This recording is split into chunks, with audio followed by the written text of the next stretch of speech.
बिस्मिल्लाहिर्रहमानिर्रहीम, अस्सलाम वालेकुम। मेरा नाम डॉक्टर अहमद एजाज है और मैं similia clinics and right institute of mind sciences Ahmedabad से आपसे मुखातब हूँ। आज हम बात करेंगे सीबोफोबिया के बारे में, यानी कि ऐसा खौफ जो खुराक से हो, फूड से, फियर ऑफ फूड।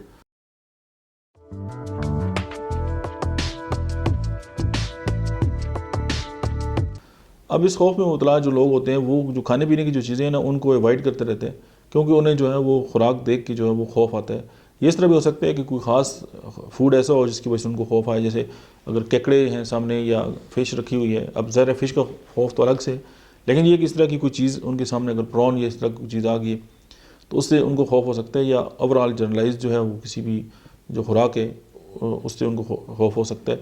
और वो लोग ईटिंग डिसऑर्डर जिन लोगों को होता है वो भी जो है वो सीबोफोबिया उनको डेवलप हो सकता है। तो इस हवाले से जो है आप होम्योपैथी की जो है हेल्प ले सकते हैं। तो एकोनाइट, नेट्रोमेयर, मैंसिनेला, सोराइनम, नक्सोमिका, कार्बोवेजिटेबल्स, चाइना, ये तमाम वो अद्वियात हैं जो सीबोफोबिया की पेशेंट को बेस्ट तरीके से जो है वो ट्रीट कर सकती है। Thank you very much.